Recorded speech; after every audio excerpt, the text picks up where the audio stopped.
I'm sure you're eager to get to coding, and let me tell you, I certainly am as well. But ahead of time, we need to do just a little bit of software setup. In particular, we need to get Mongo installed on our system. So in this section, we're going to walk through the installation of MongoDB on the OSX operating system. So if you're using Windows, pause this video right now, go on to the next section where we're going to cover installation on Windows. So let's continue now with doing the OSX setup. There's a couple of pieces of software that we're going to be installing. First off is Brew, a package manager. This package manager is used to install other pieces of software and libraries on our operating system. Brew is very handy, very easy to install, so this will only take just a couple of seconds to get going. Once we have Brew installed, we're going to use it to install both Node and MongoDB as well. We'll be using Node mostly for tooling of our applications and packaging and kind of stuff like that.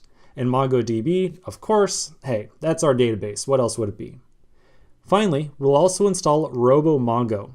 RoboMongo is a GUI for browsing the contents of our MongoDB databases. And so in practice, it's just a very helpful development tool. Now, it's not strictly required for this course that you install RoboMongo, but I suspect once you see it in action, you're going to want to use it. So we'll walk through installation of that as well. So let's get going with Brew. Like I mentioned, the Brew installation is really not that bad. I'm going to open up my web browser and I'm going to navigate to brew.sh. Once here, I'm going to scroll down slightly to the Install Homebrew section, and you can see this big old long string right here. This is an installation script.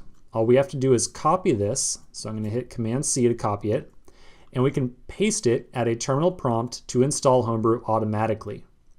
I'm going to flip over to my terminal. So here we go, here's my terminal. I make use of iTerm. If you use the built-in OSX terminal, that is totally fine. Absolutely no difference. You'll do fine with either one. So once I have my terminal open, I will paste the installation script and hit enter. Now I've already got Homebrew installed, so I'm not going to go through this particular process, but certainly if you do not have Homebrew already installed, just hit that return key and go through the process. It'll only take just a minute to download and install. Once that's all done, we can move on to our next piece of setup, which is going to be Node. Now, it's probably pretty likely that you've already got Node installed on your system. If you do, no problem. We're going to walk through the installation anyways. So back at my terminal, I can run brew install node. And so this is how we use Homebrew to install packages.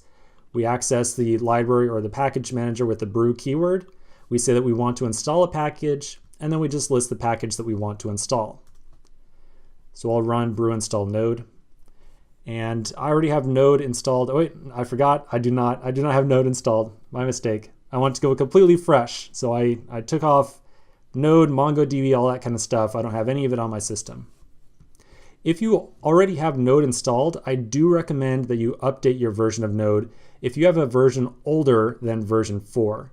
And you can check your current version by running node-v. So you can see in this case I've got version 7. If you have earlier than version 4, I do recommend you update it, and you can do so by running the command brew upgrade node, like so. Okay, so that's Node. Not too bad, right? Well, let me just say, we definitely saved the hard one for last. So the MongoDB setup is a little bit more involved. So let's get started on it right now and just try to get it done with as little pain as possible. Honestly, it's not that bad. It's not that bad. Okay, so we're going to be using Homebrew to install MongoDB as well. So I'll run brew install Mongo, or just Mongo by itself. So this will reach out, grab the Mongo archive, there we go, and install it on my system. So installing Mongo is not the hard part. What the hard part is actually running it. Okay, so boom, just like that, it's installed. But again, that's the easy part. Now we got to do the hard part, which is the installation process, or the setup process. So once we have Mongo installed, we get automatically access to a program at the terminal that's called MongoD. When we run the command MongoD, that is going to start up a local Mongo server for us. So let's just go ahead and give it a shot and see what happens. So I'll run MongoD, and I immediately get a big old bunch of output back here. Chief of which, you'll see kind of right here, one of the very last messages that I see is data directory /data/db not found. So this is a little bit of a nasty part of Mongo. By default, it requires to have a directory on your hard drive where it can stash all of its data that it's supposed to be holding. By default, the /data/db directory does not exist, so we have to manually create that directory ourselves. We can create this directory by running the command sudo make-dir -p, and we're going to put on /data/db. Do make sure that you get the first / in there. If you don't put that first / in, it's not going to work quite the way we intend. So let's run this. I get prompted for my password, no problem.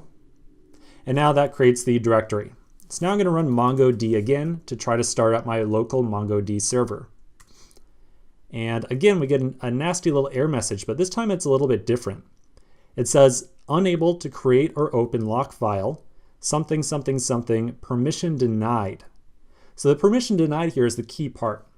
Although we just created the /data/db directory, we don't actually have ownership over it. And so MongoDB is saying, hey, I can't create a file inside this directory. I acknowledge that this directory is here, but I can't create this file inside of it. So we have to actually take ownership of this directory. So this is obviously this is kind of the nasty part here. So taking ownership of this directory is a two-step process. First, I'm going to run the command, who am I? This will tell me the username of the currently logged in user on my operating system. So for me, it is Stephen Grider, which is my name. For you, it's whatever whatever name you gave yourself when you first set up your computer. Now we can run a command to take ownership of the /data/db directory, and we're going to be using this username here as well. So we're going to write sudo change ownership, or chown. We're going to pass in the options -R and V. Then we're going to list out the username that we want to give the ownership to. So for me in particular, it's going to be Stephen Grider. For you, it's going to be whatever was returned from the who am I command. So I'm going to put Stephen Grider. Again, that is just for me. Yours will be different. And then we'll list the directory that we want to change ownership of. So I'll put /data/db.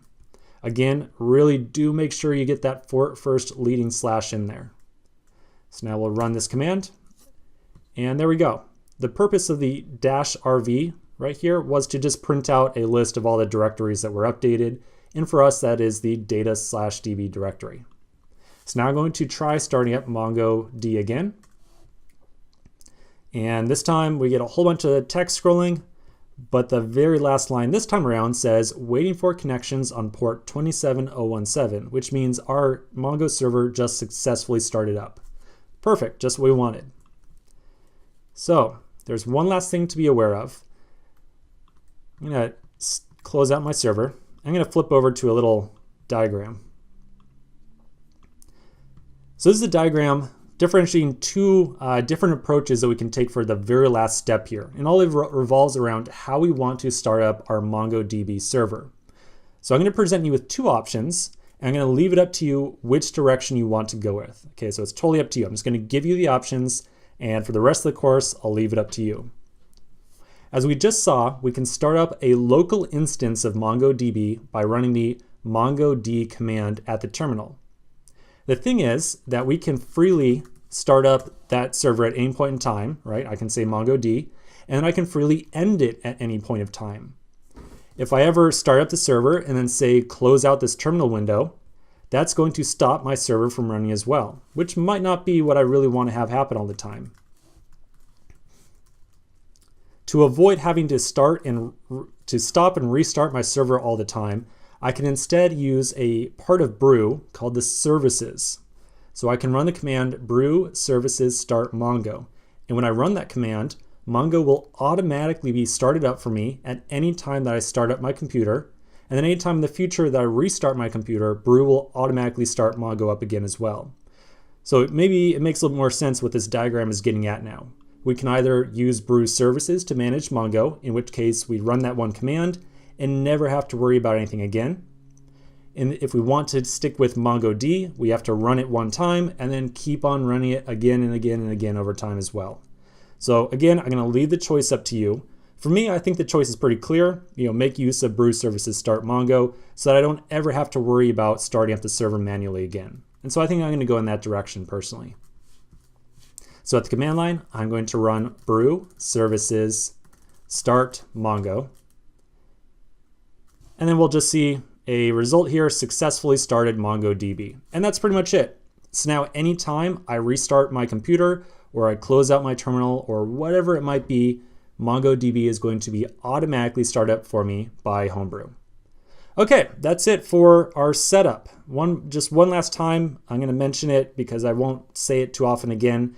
If you choose not to use services here, if you want to go with starting and stopping the server manually, just remember for everything for the rest of this course, I'm always going to be assuming that you're running MongoD. So it's going to be up to you to remember to run that command ahead of time to make sure your Mongo database is running. All right, so let's continue in the next section where we're going to do our setup of RoboMongo.